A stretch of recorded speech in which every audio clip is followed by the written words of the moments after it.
Hi hello welcome to my channel. ఈ Christmas కానుకగా రిలీజ్కి వచ్చిన లేటెస్ట్ చిత్రాలలో కన్నడ యాక్టర్ అయిన కిచ్చా సుదీప్ హీరోగా నటించిన awaited mass action drama max కూడా ఒకటి. ఇక ఈ మూవీ రివ్యూ విషయానికి వస్తే ముందుగా కథ గురించి చెప్పాలి అంటే మ్యాక్స్గా పిలువబడే అర్జున్ మహాక్షయ్ సాలిడ్ ట్రాక్ రికార్డుతో చాలా చోట్ల తన చర్యలతో ట్రాన్స్ఫర్లు సస్పెన్షన్లు అవుతూ ఆఖరికి ఒక పోలీస్ స్టేషన్కి సీఐగా ఛార్జ్ తీసుకోవాల్సి వస్తుంది. అయితే ఆ స్టేషన్లో తాను ఇంకా ఛార్జ్ తీసుకోవాల్సిన సమయం కంటే ముందే తన యాక్షన్ స్టార్ట్ చేస్తాడు. ఈ నేపథ్యంలో ఆ పోలీస్ స్టేషన్కి ఇద్దరు మంత్రుల కొడుకులను డ్రగ్స్ లేడీ పోలీసులతో అసభ్యంగా ప్రవర్తించినందుకు జైల్లో వేస్తారు. అయితే అనూహ్యంగా వీరిద్దరూ అదే పోలీస్ స్టేషన్లో అనుమానాస్పదంగా చనిపోతారు. దీనితో ఇది మ్యాక్స్ అండ్ టీంకి పెద్ద సమస్యలా మారేలా వెళుతుంది. ఈ క్రమంలో మ్యాక్స్ చేసిన ప్లానింగ్స్ ఏంటి, వాళ్ళిద్దరూ ఎలా చనిపోయారు, ఎందుకు చనిపోయారు, మ్యాక్స్ తన టీం కోసం ఏం చేస్తాడు అనేది ఈ సినిమా కథ. ఇక ఈ మూవీ ప్లస్ పాయింట్స్ విషయానికి వస్తే ఈ చిత్రంలో బిగ్గెస్ట్ హైలైట్ ఏదైనా ఉంది అంటే అది అభినయ చక్రవర్తి కిచ్చా సుదీప్ అనే చెప్పాలి. ఈ సినిమా తన ఫ్యాన్స్కి మాత్రమే కాకుండా మాస్ ఆడియన్స్కి ఒక ఫీస్ట్లా సాగుతుందని చెప్పవచ్చు. మెయిన్గా సుదీప్ స్క్రీన్ ప్రెజెన్స్ ఈ చిత్రంలో సూపర్బ్గా ఉంటుంది. దానికి తోడు తనపై స్టైలిష్ యాక్షన్ సీక్వెన్స్లు అన్నీ మంచి ట్రీట్ని అందిస్తాయి. అలాగే సుదీప్ నటన, తన మేనరిజంలు కానీ సినిమాలో మెప్పిస్తాయి. దీనితో తన సైడ్ నుంచి మాత్రం ఒక కంప్లీట్ ఫీస్ట్ని అందిస్తాడు. అది డెఫినెట్గా అందరికీ ఎంజాయ్ చేసేలా ఉంటుందని చెప్పవచ్చు. ఇక ఇది కాకుండా తాను చేసే కొన్ని ప్లానింగ్స్ అలాగే మైండ్ గేమ్ సీక్వెన్స్లు ఇంట్రెస్ట్గా సాగుతాయి. అలాగే ఈ సినిమాలో ముఖ్య పాత్రలో కనిపించిన వరలక్ష్మి శరత్ కుమార్ తన నెగిటివ్ షేడ్ ఉన్న పోలీస్ పాత్రలో మెప్పిస్తారు.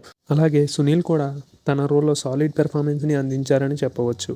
ఈ సినిమాలో ఇంకా ఇంప్రెస్ చేసే అంశం ఏదైనా ఉంది అంటే అది యాక్షన్ సీక్వెన్స్లో సాగే బ్యాక్గ్రౌండ్ స్కోర్ అని చెప్పవచ్చు. అజనీష్ లోకనాథ్ సాలిడ్ వర్క్, మంచి మాస్ అండ్ స్టైలిష్ బీట్స్తో పలు సీన్స్ని బాగా ఎలివేట్ చేశాడని చెప్పవచ్చు.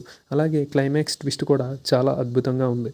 ఇక మైనస్ పాయింట్స్ విషయానికి వస్తే ఈ సినిమాలో మాస్ని అలరించే అంశాలు ఉన్నాయి కానీ సరైన కథ లేదని చెప్పవచ్చు. సినిమాలో కనిపించే సెన్సిటివ్ పాయింట్ చాలా రొటీన్గా అనిపిస్తుంది. ఇంకా దీనికి తోడు కొన్ని సీన్స్లో మాస్ డైలాగ్స్ లాంటివి కూడా చాలా సినిమాల్లో వినేసినట్టే ఉంటాయి. దీనితో ఇవి ఇంకొంచెం రొటీన్ ఫీల్ని కలిగిస్తాయి. ఇక వీటితో పాటుగా సినిమాలో బ్యాక్డ్రాప్ కూడా మనకు ఖైదీ తరహాలోనే అనిపిస్తుంది. ఇంకా సుదీప్తో ఉండే గ్యాంగ్ నటీనటులు సినిమాలో కొంచెం ఓవర్ యాక్షన్లా చేస్తారు. మెయిన్గా ప్రీ క్లైమాక్స్లో సుదీప్తో పోలీస్ స్టేషన్లో ఓ సీన్లో సుదీప్తో మాట్లాడే డైలాగులు చాలా అతిగా అనిపిస్తాయి.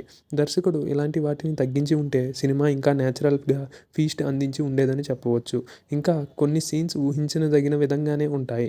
వీటితో పాటుగా సుదీప్ బ్యాక్ స్టోరీ కోసం ఏమన్నా చూపించి ఉంటే బాగుండేదని అనిపించింది. అంతా ఎలివేషన్స్ తనకి ఇచ్చి సింపుల్గా ముగించేసినట్టుగా చిన్న అసంతృప్తి తన రోల్ విషయంలో ఉంటుందని చెప్పవచ్చు. ఇక దర్శకుడు విజయ్ కార్తికేయన్ విషయానికి వస్తే తాను రొటీన్ లైనే తీసుకున్నప్పటికీ మాస్ ఆడియన్స్కి ఒక సగటు ప్రేక్షకుడికి బోరు కొట్టకుండా సినిమా నడిపించడంలో సక్సెస్ అయ్యారని చెప్పొచ్చు. మెయిన్గా రేసీ స్క్రీన్ ప్లే సినిమాలో ఎంగేజ్ చేస్తుంది. మంచి మాస్ మూమెంట్స్తో సుదీప్ స్క్రీన్ ప్రెజెన్స్ని తాను బాగా వాడుకుని డీసెంట్ ట్రీట్ని అయితే అందించారని చెప్పవచ్చు. దీనితో ఈ సినిమాకి తన వర్క్ బాగుందని చెప్పాలి. ఇక మొత్తంగా చూసుకున్నట్టయితే ఈ మ్యాక్స్ మూవీ మాస్ ఆడియన్స్కి, సుదీప్ ఫ్యాన్స్కి మంచి మాస్ ట్రీట్ ఇస్తుంది. ముఖ్యంగా సినిమాలో మాస్ యాక్షన్ మూమెంట్స్ వీటికి మించి సుదీప్ సాలిడ్ స్క్రీన్ ప్రెజెన్స్లు సినిమాలో మెప్పిస్తాయి. కాకపోతే కొంచెం రొటీన్ లైన్ అక్కడక్కడ కొన్ని సీన్స్ ఓవర్గా అనిపిస్తాయి. ఇవి మినహా ఈ సినిమా అయితే ఆడియన్స్ని ఎంగేజ్ చేసేలా ఉంటుందని చెప్పడంలో ఎలాంటి సందేహం లేదు. ఇక ఈ మూవీకి నేను ఇస్తున్న రేటింగ్ 3/5.